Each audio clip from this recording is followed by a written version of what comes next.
What's hiding underneath things can be scary. Underwater, under your bed, especially what's under your carpet. Except when you get new carpet from Carpet One Floor and Home. After tearing up your old carpet, they'll vacuum and apply Health Annex antimicrobial to your subfloor, disinfecting and killing mold, mildew, and any remaining general awfulness. Carpet One Floor and Home goes the extra mile to protect you, your family, and your home. Carpet One Floor and Home in Columbia, making your home beautiful, guaranteed. Good morning and welcome to Radio Friends on Tuesday, September the 28th. I want to introduce you to Danielle Fox, who is with us. She is the community conservationist for the city of Columbia. It's good to have you here, Danielle. This is the first time you've been on our program. It is the first time, and thank you for having me. Now, what does the community conservationist for the city of Columbia do? So I'm part of the Office of Sustainability, and we work across departments, mainly on policies, programs, and projects. So things like the landscape management ordinance, before it was the weed ordinance, and you couldn't really have native plants in your yard. And so we rewrote that together. So people couldn't have native plants in their yard? Technically speaking, according to our old ordinance, that's how it was. Because it looked unkept. Exactly. I know there were people, I remember several years ago, there was a situation where somebody had all these beautiful native plants, but it was breaking the city ordinance. Mm-hmm. So that has now changed. It is changed, yes. And so we have a much more defined ordinance where we've defined what a managed native landscape is. So if you're controlling your invasive plants, like winter creeper, bush honeysuckle, burning bush, things like that. If you're keeping that out of your native landscape and you're promoting biodiversity, that is a managed native landscape. Okay, let me ask you go back to the honeysuckle. Now, there's the bush honeysuckle, which you consider invasive. Correct. Then there's the honeysuckle vine, which smells like heaven. Is that considered invasive also? Depends on which one you're talking about. So there's Japanese honeysuckle, which is exotic and invasive. We also have many native honeysuckles, like our coral honeysuckle, and this is why we prefer to use scientific names, because honeysuckle is such a common name. You really don't know which species you're talking about. So you're saying there's two different types of vine honeysuckles, too? There's several different types of vine honeysuckle. And some of the vine honeysuckle that smells so sweet? And it's native. There are native honeysuckles, yes. Okay. But the bush honeysuckle, which grows like a bush because it's called bush honeysuckle, and it has the flowers, but it doesn't have that sweet smell, that's an invasive plant. That one, yes. And there's Japanese honeysuckle, which is a vine. That is also an exotic and invasive. So how do you tell the difference?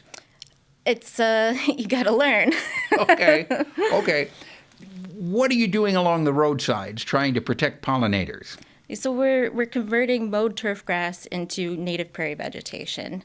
And this is a citywide program through our Public Works Department. And we are offsetting our mowing. And so not only are we reducing our carbon emissions from mowing, but we're also putting in plants that are much more productive than turf grass. So turf grass, especially in our clay pan soils, its roots can barely penetrate those clay pan soils. So as far as like stormwater mitigation, it really doesn't do a whole lot. It doesn't do much for building carbon in the soil. Mm-hmm. Whereas native plants, which have extensive root systems, so things like your black-eyed Susans, they go 4 to 6 feet deep into the soil. Yeah, they evolved for this kind of soil that we have. Exactly. And so that's why they can survive drought. That's why they can survive all these harsh storms. And why they're great for preventing erosion and for mitigating stormwater. So those long roots, they create these long channels into the soil column, allowing for stormwater to infiltrate deeper into the soil column. And they're much better at sequestering carbon than turf grass because of those long roots. So plants, they bring in carbon from the atmosphere through photosynthesis. They bring it down into the roots. As they're growing and maturing, the roots, they decay, and they're bringing carbon. It's locked into the soil. So they're actually taking carbon out of the atmosphere, locking it in the soil for us. They're storing that carbon for us. So when we are looking at flowers and trees and plants, those are the things that are giving us life on this planet. Absolutely. Those are the things that we need to show respect for, that we need to try to keep going. And it makes a difference between life and death. Yeah, green infrastructure is infrastructure, and we need to value it just as much as we value our roads and our buildings. What do you say to people who complain, and I'm sure you've had some complaints about not mowing as much? Oh yeah, and it's understandable. I mean, we're transforming a landscape. It doesn't happen overnight, and so the whole process, we have to kill the existing vegetation, which can take 1 to 3 years depending on what's growing there. And so in that process, things are going to be dead looking. They're going to be ratty looking, and it's the third and the fourth and the fifth year after we've seeded the native plants is when you really start to see the milkweeds and the big blooms. The prairie blazing star comes up, and you have these big cones full of purple flowers. It's a long process, and we're working on it. And we've hired a wonderful ecological services consultant to do the work, and we're starting to see some real progress. Earlier this summer, there was great blooms. We had all kinds of coreopsis, beard tongue was coming up, all the beautiful flowers that I know Nadia has brought onto the show before. Yeah, and if you just walk through the countryside, you'll see a lot of those just growing naturally.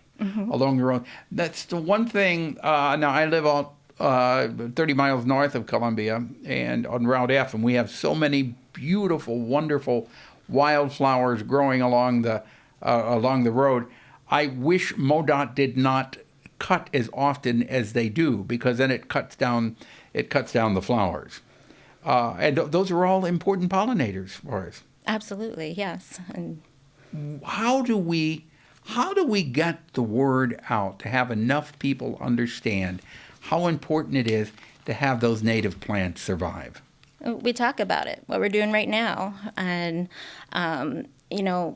having a native landscape, it's a gateway into opening this whole world of ecological sciences for people. And so once you see that first monarch go into its chrysalis and watch that process, you realize just how important these things are. And so the monarch butterfly, its caterpillar, will only eat milkweed. There are many other moths and butterflies and other creatures that will rely only on one specific plant species or genus or family. And so these native plants that have existed here for thousands of years and co-evolved with these native insects, they are the life force of those insects. The insects feed the birds and everybody else, which leads directly up to us. And as you were saying before, they are our life force. And so right, exactly. Everything serves a purpose. Every single thing serves a purpose.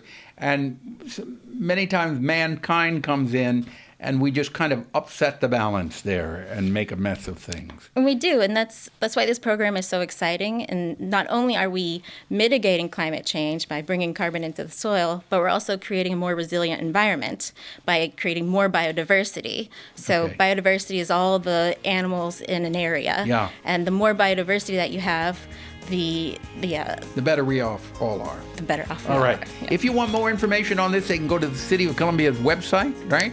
como.gov/pollinator. como.gov/pollinator. That'll get you all the information you need. Thank you so much for coming by, Danielle. You're very interesting to talk with. Thanks for having me. Out of time. Bye-bye.